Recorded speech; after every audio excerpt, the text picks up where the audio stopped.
As a financial advisor for over 20 years, these are five critical questions that I used to ask my clients as they were getting ready to retire. And if they answered any of these wrong, I would urge caution because maybe it's not the right time to retire. So let's jump in and talk about these so you can answer them for yourself and see how ready you are to retire now, or even if it's in 5 to 10 years. It's useful to know what these questions are. And the first question is, how flexible are you? And I don't mean, can you touch your toes? I mean, as life goes through its twists and turns, how flexible are you and willing to roll with the punches and make slight adjustments along the way? Because the less flexible you are, the less willing you are to adjust things, tweak things as you go. The less willing you are to do that, the more money you're going to need because you're going to need that cushion because unfortunately, life has a way of happening. Maybe somebody gets sick and it costs more money than what you were thinking. Or maybe you get unlucky and you have bad stock market returns early in your retirement and you have to do some bobbing and weaving, and that's just natural. So that's the first question. The second question is, how much do you want to spend? People that have a high spending budget and people that say, in order for me to enjoy my retirement, I need to be able to spend this rather large sum of money. Well, excuse me, it's going to be harder for you because you're going to need more money. So I used to live in Utah. I raised my family there, and the mountains are nearby, and there's lots of fun, a lot of national parks. And the people that told me, "Hey, Azul, what I really like to do is go for hikes. I like to go for walks with my dog. I like to go skiing." Skiing used to be an expensive thing, but now with these national passes, it's not so expensive. I like to go mountain biking. These are all things that don't take a lot of money. But people that told me, they like to stay at five-star hotels, they like to do these exotic trips. That's great, and, this is not me saying you should not want that, that's not at all. You've worked hard for your money, but if that's you, you're gonna need more money, and you're gonna need a bigger cushion because it's gonna feel sacrificial for you to give that up. Many of my clients, if they had to give up something that they enjoy doing, it was not a big deal. They would just do something else or, instead of going for a trip internationally, they would just drive to Southern Utah and stay at some national parks and camp. So, depending on how much you want to spend or need to spend to feel good about retirement, that can impact whether your retirement might be at risk or might be something that you can do sooner. Okay, the next one is, what are you gonna do for healthcare insurance? Welcome to the United States, right? If you're gonna retire before 65, we have to figure that out.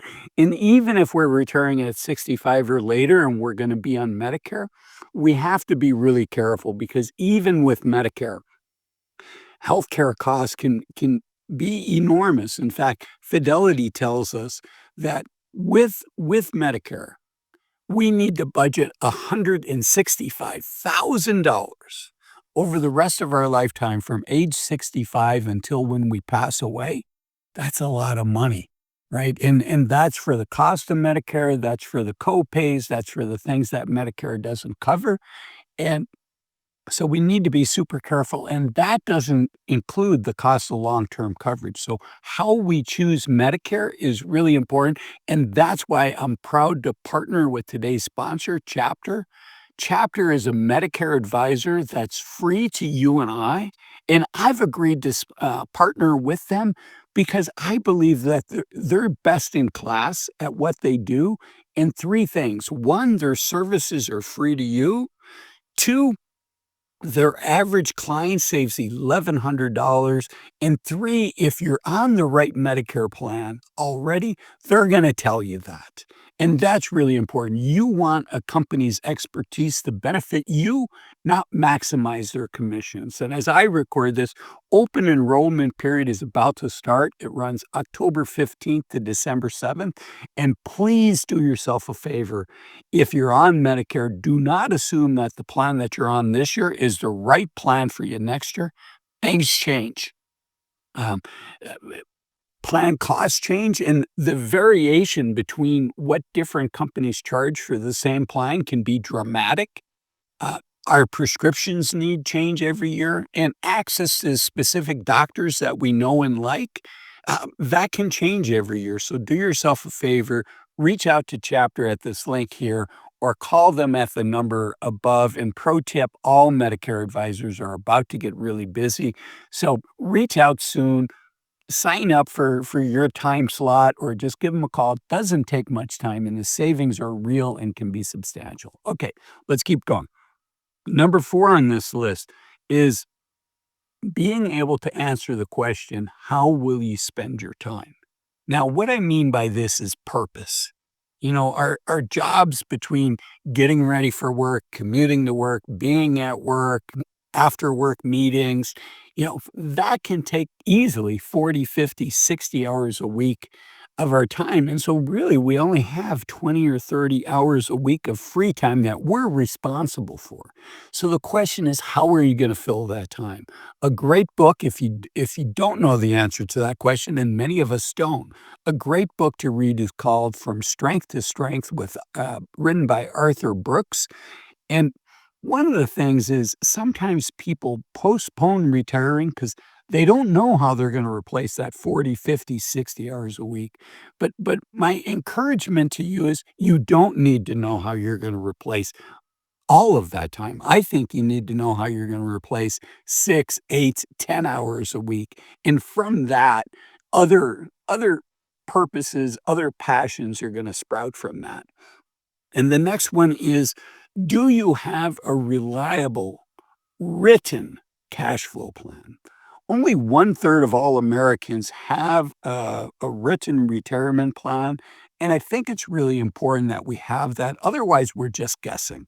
We don't know how much we can spend. So we're either not spending money that we could spend, or we're unknowingly jeopardizing our financial security. Most viewers of YouTube videos like this are gonna be they could spend more money. In fact, BlackRock found that almost half of all retirees 17 years later after retiring had the same amount of money or more than the amount that they retired with, and that might sound good, but you know what that sounds like to me?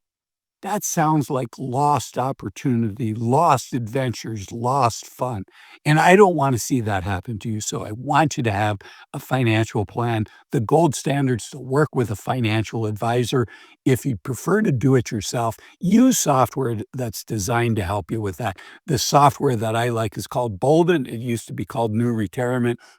You can find it in the link below. I am an affiliate of Bolden, so if you use that link, you'll be supporting the channel. Thank you. And if you like this video, kind of the cousin to this is, this video was really about, are you ready to retire? But the next video is, when should you think about retiring? When should you aim to retire? And that's why I made this video. Why waiting to 65 to retire might be a big mistake. I'll see you in that one. Bye-bye.